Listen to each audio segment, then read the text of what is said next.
Hello, everybody that's logged on for this evening's webinar. We're going to get started in 5 minutes at the top of the hour.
Hello and good evening, everybody. Thank you so much for joining us for tonight's webinar, Elevated Communication for Career Success. This is part two of two. Last night we did part one, and this evening we're going to be doing part two. So I'm glad to have all of you in the room. Hopefully, all of you were able to partake in part one. If not, the information you'll receive tonight will still be very valuable. It's just that it may be a little bit incomplete. I am going to do a quick breakdown of part one just to get everybody reacclimated, and then we'll get started. Normally, right at the beginning, I love and appreciate to give kudos to 99 The Unagency, Justin Gray, and all the great team members over at 99 for allowing somebody like me to come in and provide valuable, applicable information to all of you, the amazing talent in the entertainment industry, regardless of what you do, whether it's music, whether it's acting, whether it's modeling, all of the above. Whatever you do in the industry, especially when it comes to entertainment, the tools and the tools that I teach and the things that I talk about are universal. They're good for you for auditions, they're good for you for communication, your own mindset, your habits, your confidence, all the normal human things that we either think about, talk about, focus on, wonder about, worry about. I help with all those human connection skills.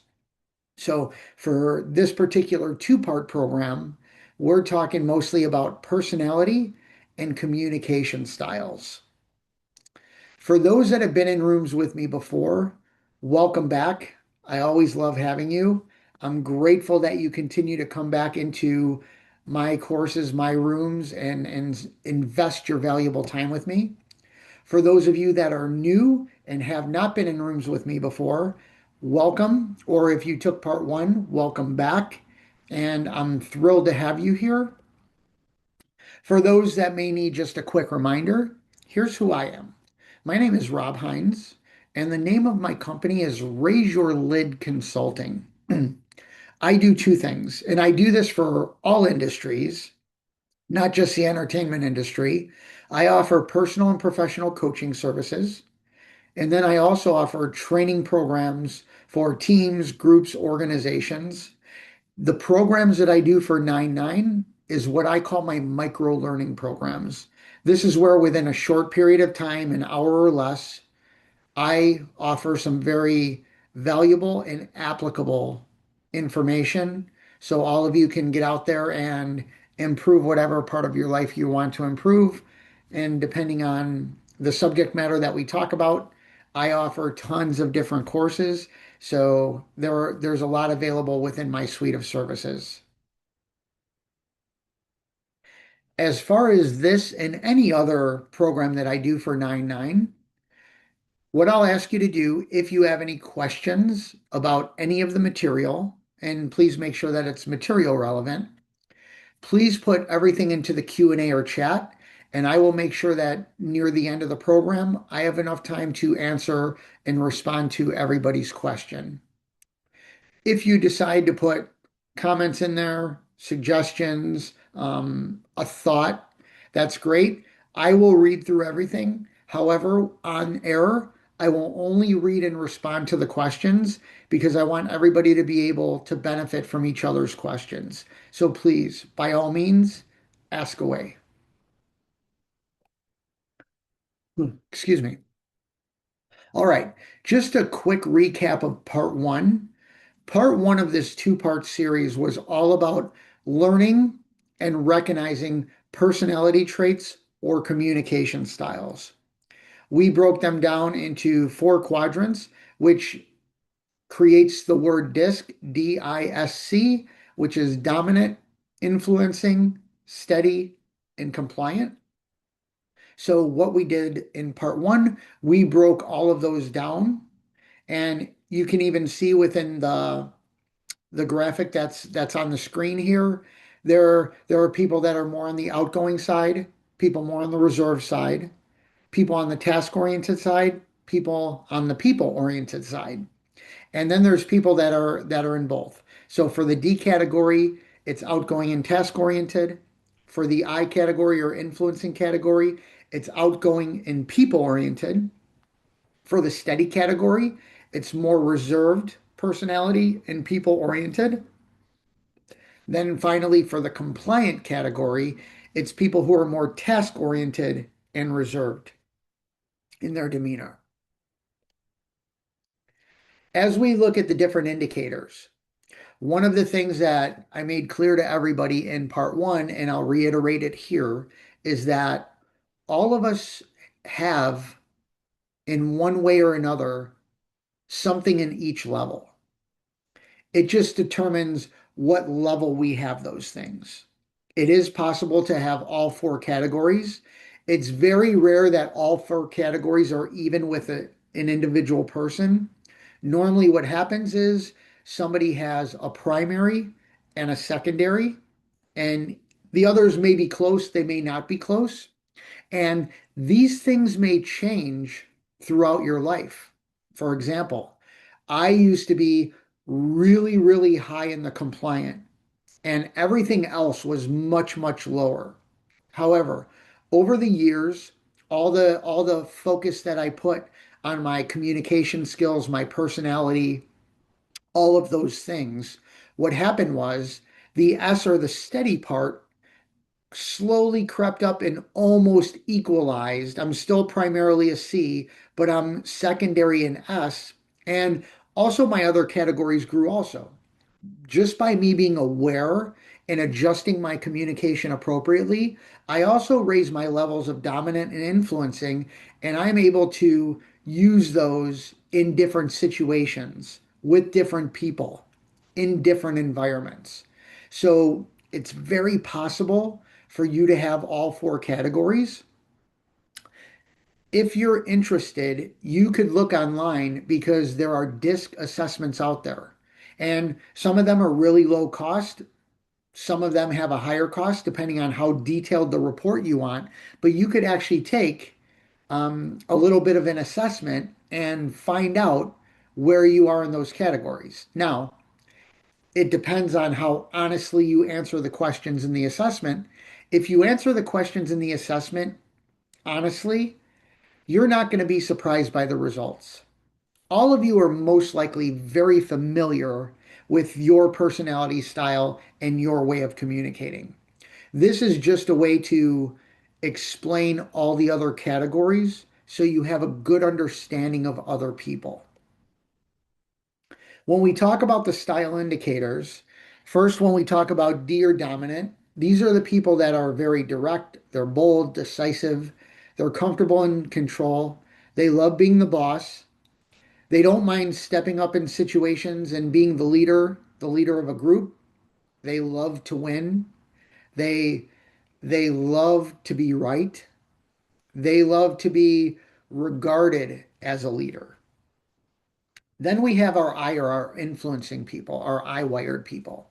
And these are the people that are normally high energy, very fun. These are people that are storytellers, the life of the party, maybe popular or unpopular, depending on what persona they want put out there. These are also the people that love the spotlight. They love the camera being on them. So when we look at industries like the entertainment industry is packed with people that are primarily in the I wired or influencer wired personality and communication styles. It makes total sense.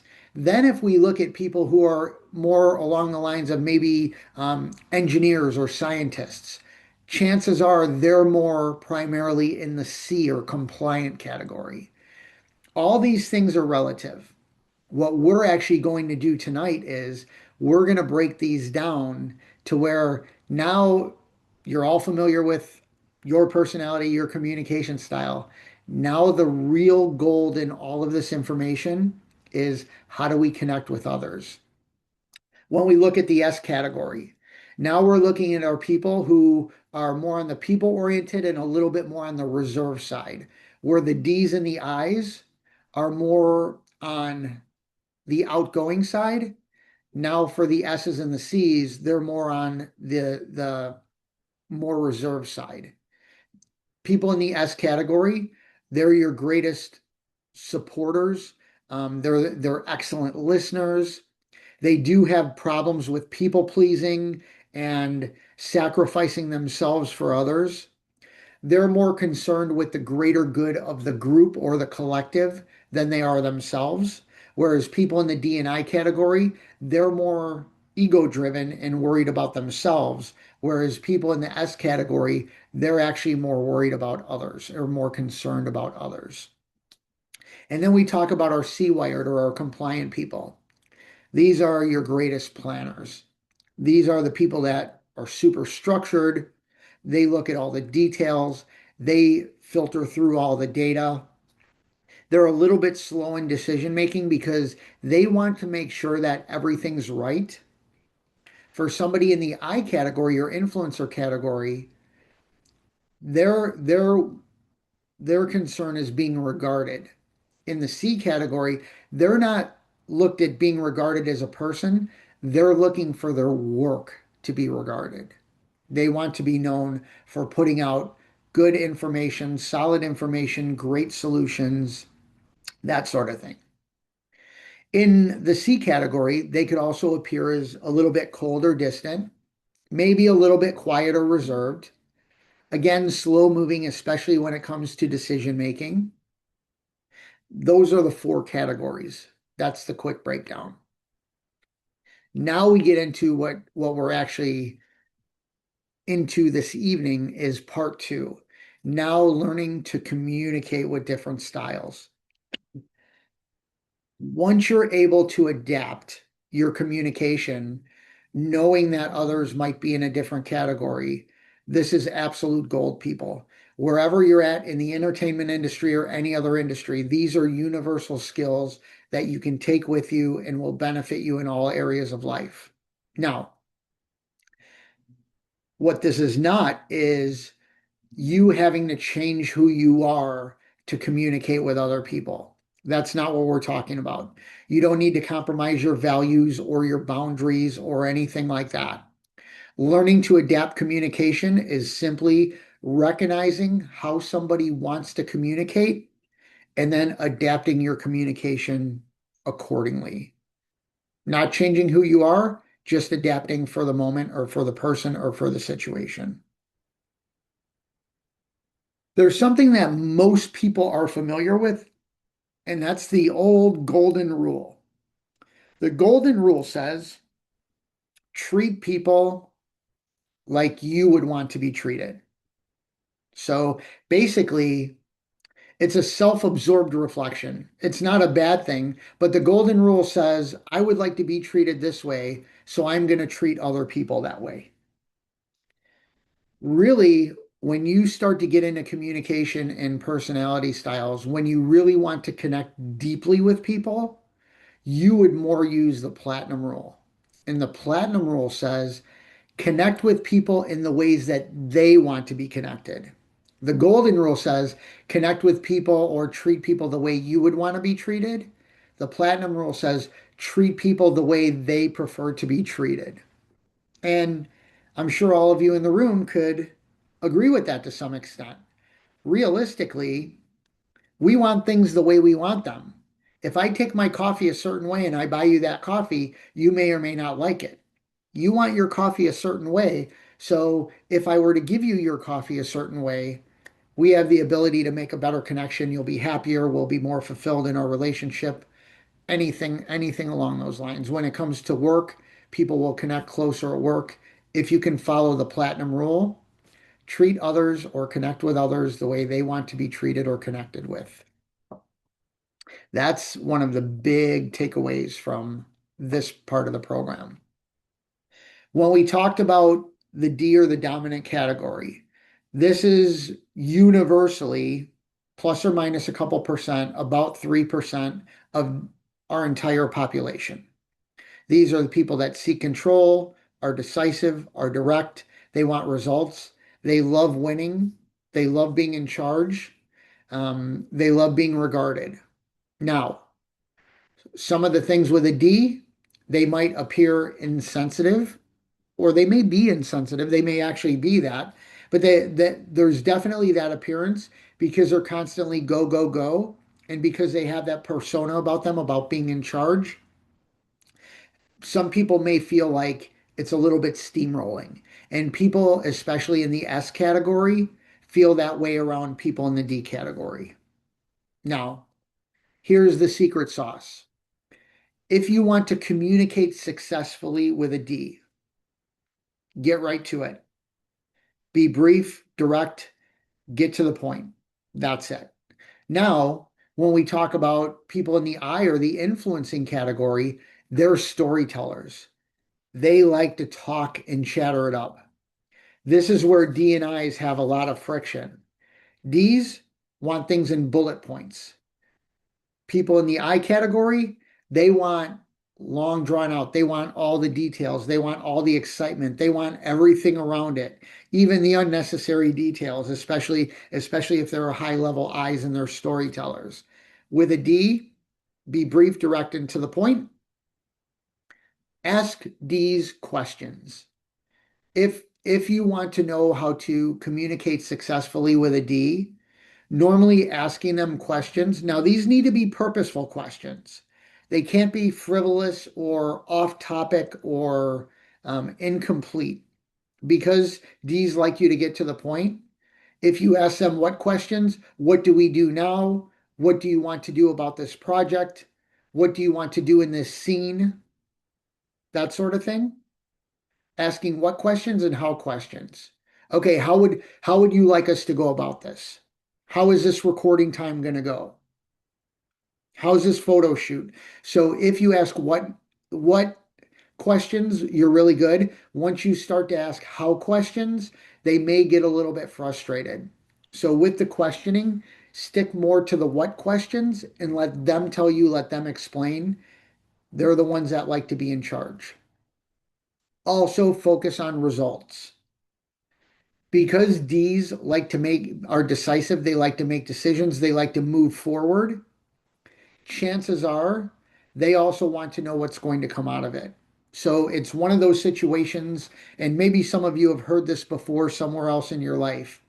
If you're going to come to me with a problem, come to me with a solution also.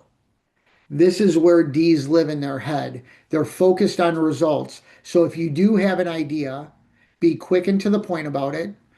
I have an idea about this, and here's what it's going to do to help us move forward. Here's what it's going to do to help us win. Here's what it's going to do to support what you're looking for. Focus on the results. Definitely don't ramble. Just like the storytelling going on and on and on. Same thing with just straight communication with a D. Don't ramble. Actually, shorter statements, more silence. That's actually better for a D than feeling like you have to continue to talk and ramble on. Talk about outcomes more than or as much or more than you talk about problems. Again, if you have a problem or if you have an idea, let them know what the effects or the outcomes of that idea is. That's communicating successfully with a D. When we talk about people in the I or influencing category, this is about 11% universally of our population. I mentioned earlier, in the entertainment industry, this number is much higher. And there are certain industries that have higher levels than the universal, but these are universal averages for our population. These are the people that are very persuasive, they're spontaneous, can appear as friendly. They could be great cheerleaders, a lot of rah-rah. We already talked about the storytelling aspect. They like to have fun, they like to move quickly, they love the spotlight. The other thing about people in the I category is they're not very detail oriented. Because they're talkers, when you're in when you're a high level talker, you're a low level listener. You can't do both at a high level. So, because influencers are very talkative, very outgoing, tell lots of stories, they like the spotlight on them. They're not good at listening or remembering things. Definitely when it comes to details, these are your idea people. These are your big picture people. So the big picture people, normally when that's a high level of their focus, they're not worried about the details. They'll find somebody in the C category to do the details for them because they don't have time for that. They're too busy moving forward and having energy, moving around, making decisions. Eyes are also very quick decision makers. If they love it, they're in. If they don't love it, they're out. They'll move on to the next idea. Very, very quick. Now, when you want to communicate successfully with somebody in the I category, you're going to do a lot less talking and a lot more listening. Now, at some point, you're going to have to jump in, or you might want to jump in, or you may want to just get out of the conversation because they're going on too long. However, if you want to communicate well with an I, focus more time maybe on asking them questions and then listening, but definitely make sure your listening ratio is higher than your speaking ratio. When you put two eyes together, two high level eyes together, they're talking over each other, they're interrupting each other. Maybe some of you in the room are familiar with people that might be like that. When you put a bunch of eyes together, it sounds like a cluster. So you definitely want to tether that. And this is where adaptable communication comes through. Because they're so positive, they're so excited about their ideas, just shooting down their ideas isn't a good way to communicate or connect well with an I category. This is where people in the C or compliant category, because they're slower paced, they want to know the details. They want to make sure that ideas are well looked at. This is where C's and I's kind of have a little bit of friction and come to a head because I's are just big picture people and the C's are the down to earth data driven people, and there might be that dissension there on whether the idea is actually a good idea or the idea is going to work or not going to work, that sort of thing. If you're communicating with an I and you want to communicate successfully with them, make sure you allow time for the conversation. For people in the D category, they're quick and to the point. They want you to get with it. Chances are your conversation won't be long or deep and you'll move on.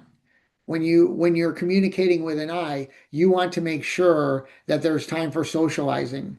These are also people that get off the subject very easily. They do have the ability to focus, but because they work in a very fast pace and their mind works at a very fast pace, they want to make sure that the vibe is really good. So allow time for socializing.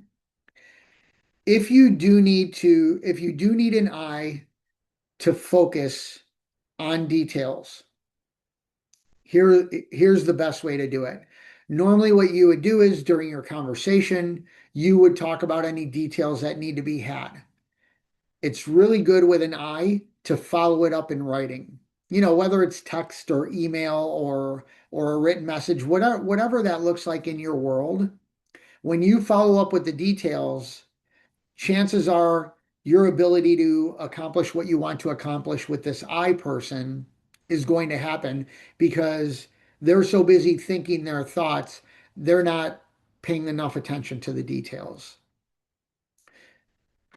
A great way to think of communicating well with an I is you would rather have four shorter discussions with them than one longer discussion. The reason being is the lack of attention to detail, the veering off course. The longer that happens, the less your message is going to get through to them. So if you want to communicate better with an I, it's better to have shorter conversations and maybe follow up a little bit more than it would be for a long conversation where all the details might get lost. That's communicating successfully with an I. Now we get to our steady people, our S-wired people. This is about 70% of our population universally. Again, plus or minus certain percent, but these are the majority of the people that are around us. Very team oriented. They follow through. They're loyal. They're accepting. They also want to be accepted. Where in the D and the I category, they want to be regarded. The S category is more in the background. They want to be accepted. They're not really looking most of the time for the spotlight. They're not looking for all the accolades. They may not even be looking all the time to win. What they really want is acceptance. They also stand up for the group. They make sure that everybody is well taken care of, everybody is heard, everybody is felt. That's where our S people are. Now, in communicating successfully with an S, this is where, because these tend to be sometimes people pleasers, sometimes people who maybe give a little bit too much to others or give a lot of themselves away, even to their detriment. Creating a friendly tone or friendly environment is a good idea. Now, where we start to see friction between, let's say, a D category and an S category is D categories like to get to the point and they're very direct. Somebody in the S category may see that as unfriendly or cold or even rude.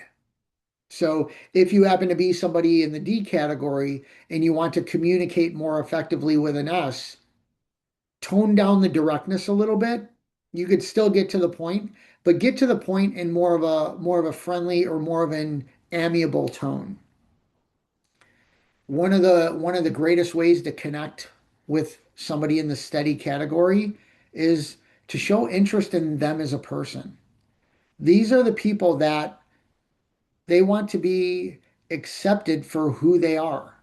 So if you show interest in them as a person, one of the things you could do to connect with an S is just ask them to share something with you that they love or they're passionate about. Just asking them short little questions about themselves. And by the way, this is really hard for somebody in the D category to do. The D category is not the BSers. They don't want to have these long drawn out conversations, but if a D wants to communicate with an S in an effective way, it's good to take a little bit of time and show interest in these people. Another way to communicate well with an S is not to be overly aggressive and to really dial in your level of assertiveness. Now, there are some times to where you do need to be assertive or maybe even slightly aggressive, but just know that those things are a shut-off valve for people in the S category. People that are steady do not like or welcome confrontation or conflict. These are the people who avoid it, they run from it, they'll become silent, they'll become withdrawn. So if you could at least minimize the potential for confrontation, that's a good way to connect with an S. Honestly, people, conflict, confrontation, it's part of life. It's going to happen. With people in the S category, the more we could minimize that, the better. Where people in the I category or the D category, they want to win, and people in the C category want to get it right. For people in the S category, giving them the definition of what the goal is and everybody's role in it. They want to know what the collective, what's going on. These are the people that wonder, what are other people doing? These are the people that also have a little bit of comparison syndrome. Well, I want to make sure that not only everybody is taken care of, but you know, what are they doing that we could do? it's more of the collective. So if you're going to give them a goal, if you're going to give them a definition, let them know how the collective or the team is going to win, or what good this is going to do for society, not just for yourself. Those are the types of things that are really good ways to connect with an S. And now, because they're a little bit more reserved in their personality and their communication, S's are really the most change averse. They're they're the least good with change. So if there are any changes, any adjustments going on, chances are with an S, the good idea to do for them is to give them more of a heads up. Give them a little bit of time to think about it. Give them a little bit of time to decide.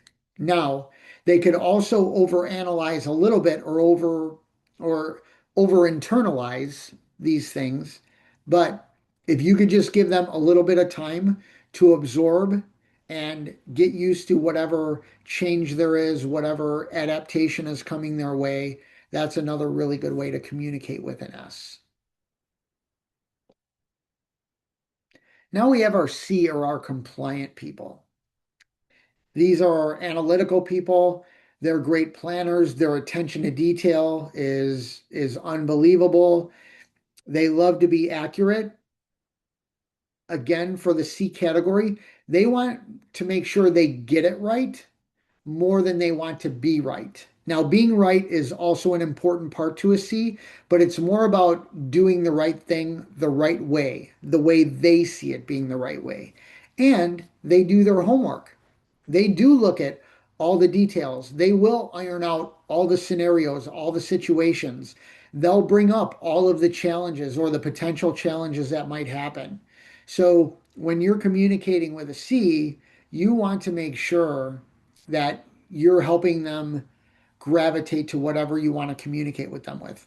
One of the ways to do this is provide details. Now, for people in the I category, this is really tough. People in the I category that are big picture thinkers, they not only not really care about the details, they probably don't even know the details. And I'm not saying that in a bad way. It's just the way they're wired is they're not worried about the details, so they don't think about that. When a C and an I are communicating, the C wants to know from the I, okay, I understand your big picture thinking. What are the steps to get us there? What are the details? The other thing, if you want to communicate very well with a C, use validated facts. And I mean actual facts, not all of this false information that's out there, not all this making up your own facts type thing. Literal validated facts. If you want to communicate well with a C, C's are, out of every category, the most realistic and data-based people out there. If you're coming to them with something and you want to communicate with them about something, make sure your information is as correct as possible and as accurate as possible. If you need or want them to do something for you or with you, be very precise in your explanation. This is where D's and C's get along really well. The D's will be direct and say, these are the 3 steps I need you to take, go. However, in the I category, it's, oh, just get this done, do it in any way possible. And the C's are going to have more questions around that. So you need to be precise in your explanation. You also need to be very specific. These are the people that don't mind, to a certain extent, being told what to do because they like that structure. Now, if you have an approach that's aggressive or, puts them down or anything like that, that's not going to work. However, if you can be specific with them, the better. Just like with the S category, because the S's and the C's are more reserved, patience from the D's and the I's is a must. Make sure you do your best to answer all of their questions. Now, sometimes they'll ask too many questions. And at some point, you can cut that off and say, you know what? At this point, we've talked about it enough. You know enough. However, I still encourage you to be patient. Make sure you answer all their questions as completely and as accurately as possible. And then also follow up with them. If you have additional information, C's love receiving more data. So if you have a communication with a C and then you follow up with them and you said, hey, by the way, for that project, here's something else I'd like you to think about. C's love that. Those are great ways to communicate effectively with a C.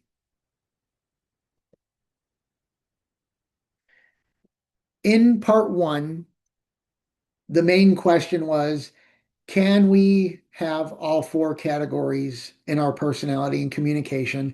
And the answer is yes. When it comes to which style is best, this is another question that comes up often. And normally it's either people in the D category or the I category that ask this question because that's what they're concerned with. That's what they really want to know. But when it comes to which style is best, your style. There are no styles that are better or worse than the others. There's benefits to both. There's benefits to all of them. There's detriments to all of them. There's great things about them. There's challenging things about them. It's how you can adapt your style appropriately to make connection with the people that you realize may be the same or maybe a different style than you. Now, the hardest part about these styles is not when you have somebody of a different style. Some of the biggest challenges come when you have people of the same style. And now you have to play nice in the sandbox and you have to adapt within the same style to make sure that both of you get out of it what you want. So a lot of times when people are in the same category, it can be many times more challenging. At the end of the day, this is my strong encouragement for you, regardless of what you do with these personality and communication styles, showing mutual respect in conversation.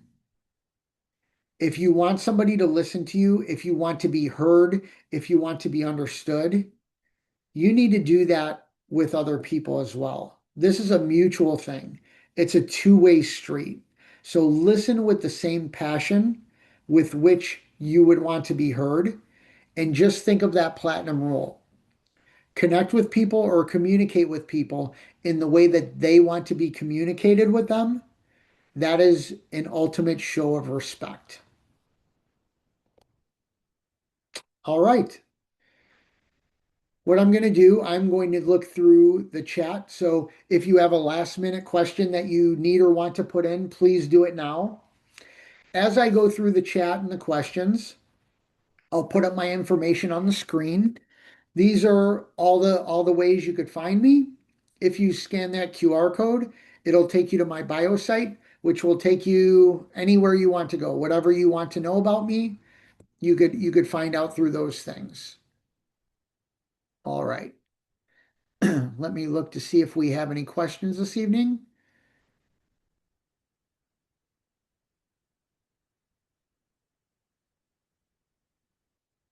Okay. I see a couple of comments, so thank you. Thank you for the comments. I don't see any questions. So what I'll do is I'll give another second to come up with questions. I'm always grateful to be with all of you. Hopefully you join me for a future presentation, which let me look at my calendar. Okay, it looks like on April 21st, we're going to be talking about identifying cues for effective communication.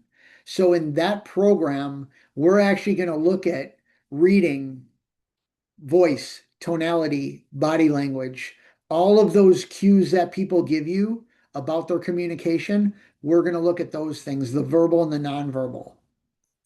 So I hope you could join for that. Let's see. Okay. All right. There is a question from Michael. Michael, thank you for being with us this evening. I appreciate your question.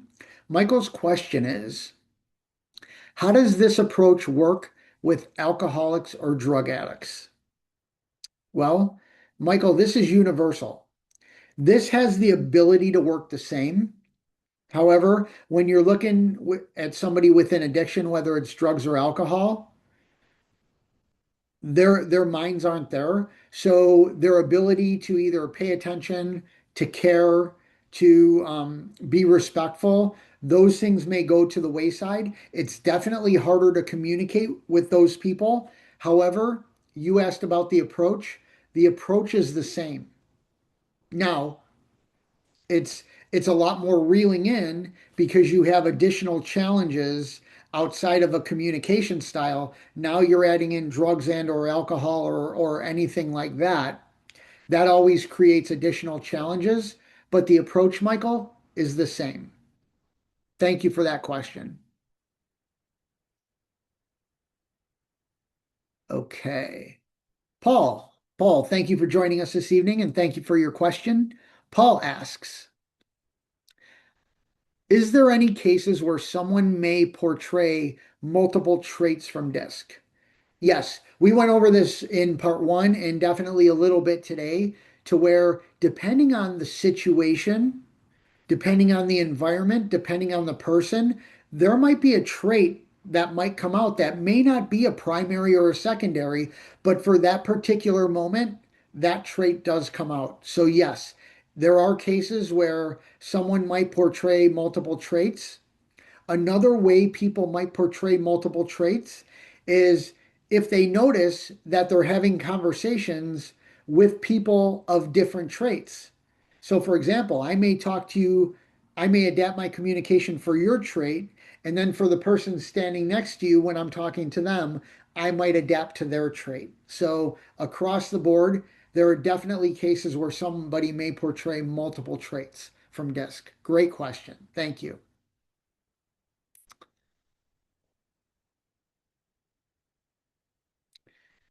Okay, Erica. Erica, thank you for joining us this evening. Erica asks, "Oh, this you said you just signed up last week. I'm guessing for 99. So, welcome to the team. Welcome aboard." Um, Erica asks, "Are the workshops designed to teach us how to better communicate with people we will eventually do business with, auditions, etc.?" Yes, Erica, you'll find that a lot of the workshops that 99 does, some of them are skill building, acting things, audition tapes, that sort of thing.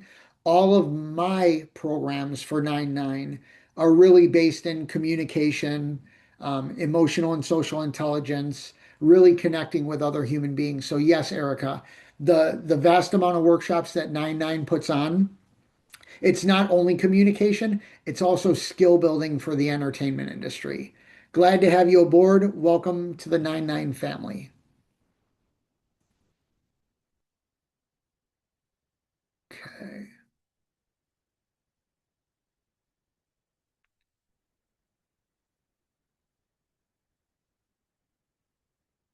Okay. I do see a question from Derek. Derek, thank you for joining us this evening and thank you for your question. Derek asks, when it comes to personality, what if, say, like a person want to be in their own space? Okay. Well, that personality trait might be somebody who's maybe introverted, um, might not like crowds, might have a low social battery and just like to deal with certain people. That's a personality trait of somebody that would be in their own space. Chances are they might also be more of a reserved person or maybe somebody that fits within the S category. Chances are when people have a little bit of introversion or they're shy or they're withdrawn, chances are there's a good level of S or steadiness in them. That would be the personality trait that might go along with that. But if there is somebody that has a personality and they just want to be in their own space, we're talking more about communication when they communicate with others, how they communicate with others. So most likely that S category is gonna be prominent there. Thank you for that question, Derek. Okay, Karen. Karen, thank you for joining us this evening. And Karen asks, in a case of a person who takes over the conversation, how do you cut in?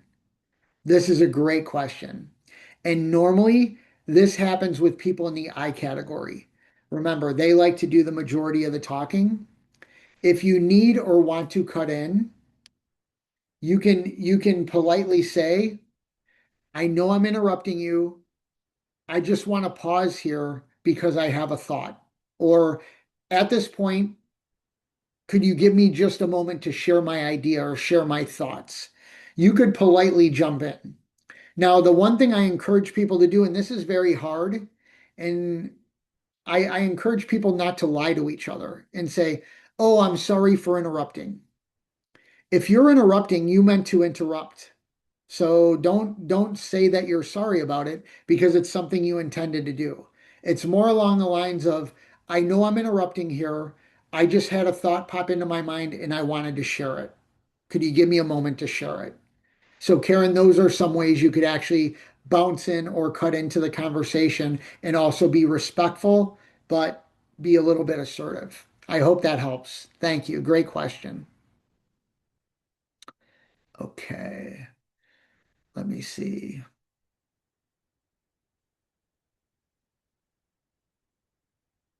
Oh, okay. Robert, thank you for joining us, Robert. Robert, I know you've been in many rooms with me, so thank you for coming back. I always appreciate you being in the room. And tonight, Robert's question is, when talking to an I versus an I, is it better to back away and give them the lead? The answer is sometimes. Just like I shared with Karen, when it's an I and an I talking together, both of you want to get your stories in. Both of you want to tell your side of things. Both of you are excited about something. Both of you want to share, share, share. This is when you could say, you know what? I know you really want to share. I also really want to share. So can we take turns? Can we put each other on a 30-second time limit and we'll go back and forth? So you could actually negotiate when you're head to head with somebody of your primary style, chances are you could really negotiate with them by pointing that out, saying, listen, I know you're this way. I'm the same way. Can we meet in the middle? Can we compromise on this? That's a really good way to deal with it, Robert. That's a great question. Thank you for that. Okay. And then it looks like we have one last question, and this is from Tracy. Tracy, thank you for joining us this evening. I think you were in part one last night, so if that's you again, welcome back. If it's not you, I apologize for the confusion. But here we go. Tracy asks, is there a secret to adapting to others' communication styles so that the first impression you give will be a positive, uplifting one? Tracy. This is an amazing question. And it's less of a secret and more of an intentional awareness. The quicker you can be aware of somebody else's personality and communication style, you can adapt right away and make that really, really solid first impression. It's going to take you a moment. You're going to have to realize, you're going to have to look at all this data, all the information I've given you. And the more you're aware of it and the more you practice it, the quicker you're going to be to realizing it in somebody. Once you could quickly adapt to their way of communicating, that's an awesome way to make a first impression. Great question. Great question, Tracy. I appreciate that. I hope that helps. Okay. All right, everybody. That looks like that's all the questions for the evening. I'm absolutely grateful to be with all of you. Hopefully, I'll see you in rooms down the road somewhere. If not, all best wishes to all of you. Please connect with me anytime on any of my social channels. I'm always happy to hear from people, or if you have any feedback for me, I would love to hear that as well. Thank you all so much. Hope to see you soon. Have a great rest of the week. Bye, everybody.